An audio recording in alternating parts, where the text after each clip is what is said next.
When the blitz is on, you need to protect your most valuable asset. That's why the NFL looks to Cisco Security, powered by AI, to protect their data from cyber attacks. When the game is on the line, the NFL relies on Cisco. Yeah, okay, we look good. Coach will go ahead and open with a couple of comments, and then we'll start with questions with Mike Reese. Yep, thanks, Stace. First and foremost, this is definitely a huge day, obviously in our nation and personally in our household. And I just want to personally thank all the veterans for their service, for their sacrifice. Coming from a military background, my grandfather was a Chief Master Sergeant in the Air Force. My mom works at Langley Air Force Base. My stepdad, also a veteran. I have nothing but appreciation for everything you do. And I think it's important to say, especially when we have the platform to say something. Moving on to the game, kind of hit on it last night. I thought overall, just the message of physicality and just moving guys. I thought, when I watched the film, you could see that for the majority of the game.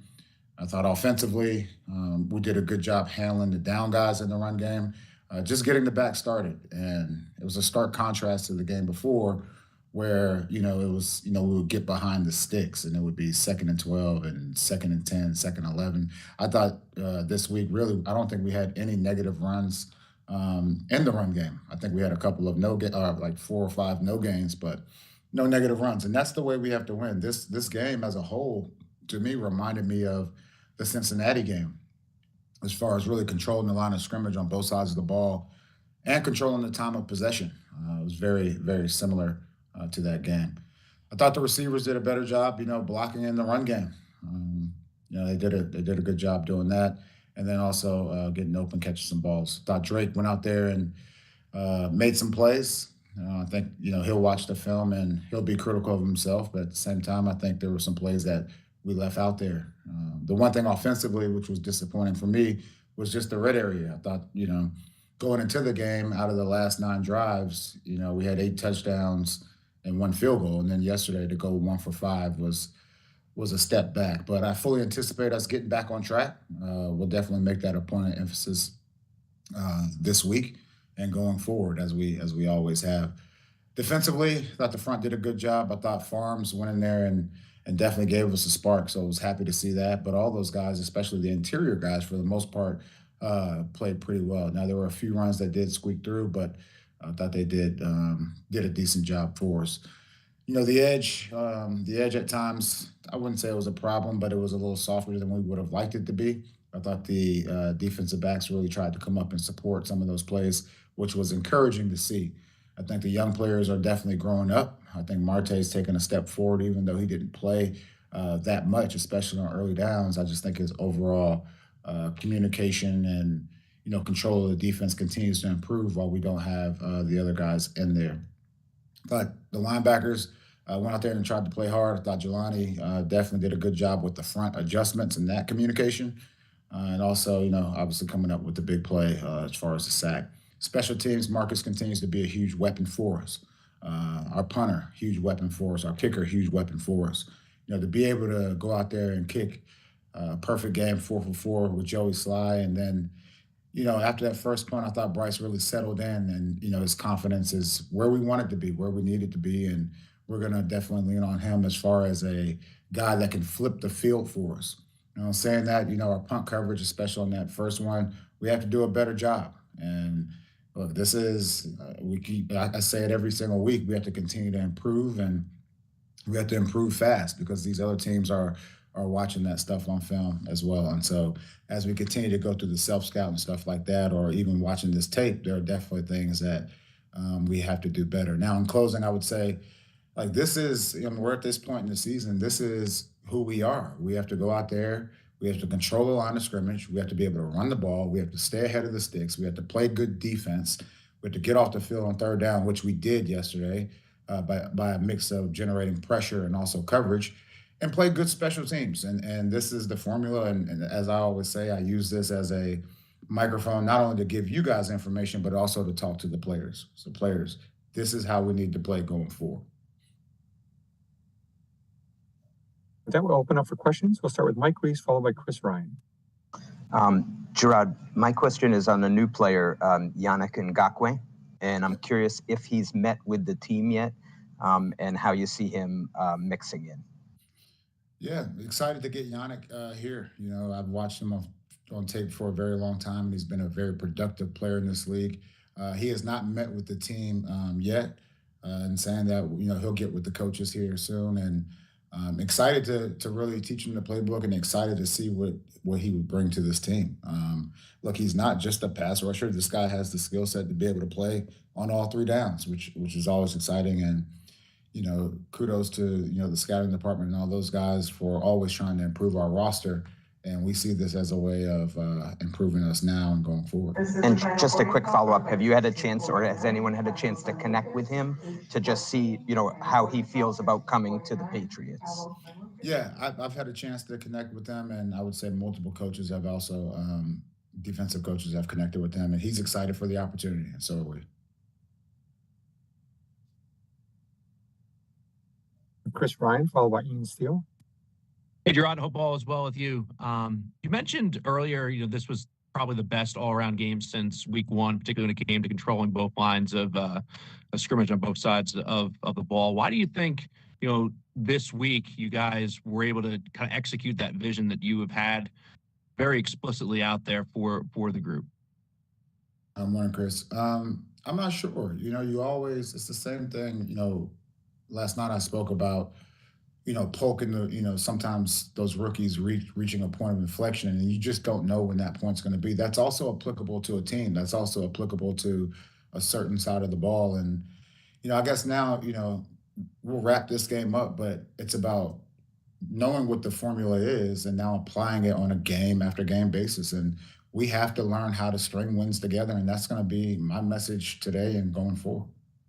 Part of the formula obviously was having your younger players play instead of the veterans at wide receiver.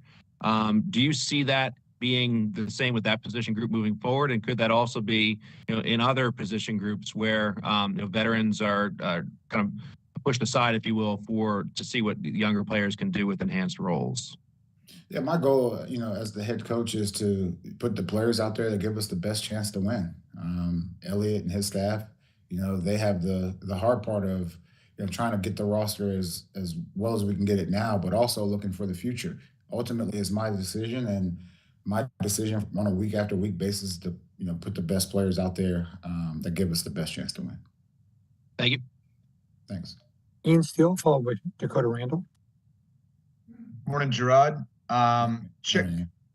Thanks. And thanks for the Veterans Day comments earlier as well. On Drake May, what did you see from him this week in terms of his vocal leadership? He said that's something that he's been trying to work on as he started to play more.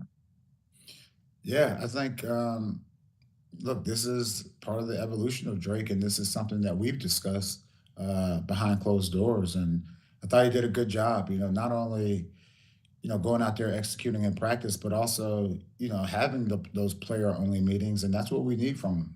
We need that. And, anytime you have a quarterback that is as level-headed and, is a smart guy and a competitor, all those things, and a leader, there's no perfect time to do anything. So we just said, hey, let's just do it right now. And he's done an excellent job there. And I look forward to seeing that progress going forward. Dakota Randall, followed by Sophie Weller. Hey, Jerod. Dakota. Seen Jermichael Hasty outsnap Antonio Gibson the last couple of weeks. Just wondering, what the reasoning has been for that shift. I would just say all three of those backs, bring something different to the table. And again, just the last couple of weeks, it was more of a Hasty game than a Gibby game. And look, that is a week after week discussion, not only at the back spot, but at multiple positions on this team. Thank you. Thanks. Sophie Weller, followed by Mike Jerod. Hi, Jerod. Sophie. I was just curious.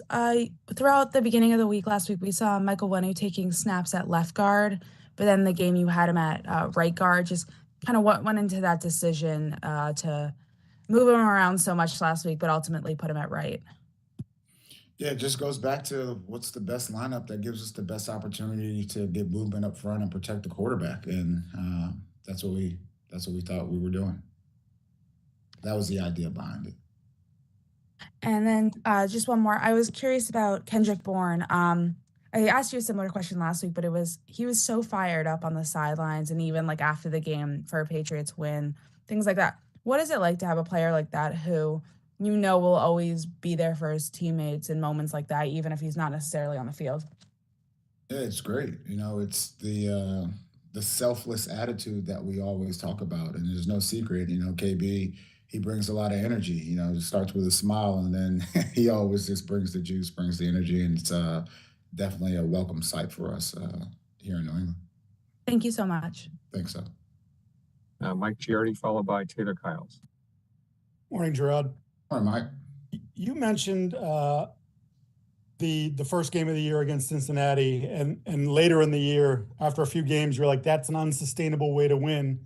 You just sort of compared this game to that game and said, this is how we have to win going forward. I guess what sort of changed there from your perspective about that and the evolution to now? Yeah, it's a totally different part of the season, and when I look at that game, to go back, even last week, I went back and watched the first 3 games of the season and just tried to pull out, the things that we did well and the things that people were attacking us on. Now, I said that, weeks ago at the start of the season, and then now, again, reserving the right to change my mind. We can do it. We can do it, and that's what we did last night, and hopefully that's what we do going forward. Thank you. I would say just overall, just the physicality of that game compared to this game. I think that's when I say unsustainable back then or sustainable or whatever, it's really the physicality part of it that we need to continue to build on. Thank you. Which I would say is sustainable. The last question, Taylor Kyles. Coach, thank you so much for your time. It looked like yesterday you had Del Pettis and Curtis Jacobs starting out for you. I know Curtis didn't play quite as much down the stretch, but I was wondering what went into that decision and also what you saw from each of those guys yesterday. Yeah, look, everyone on the team has to have that next man up mentality, and that's what it came down to.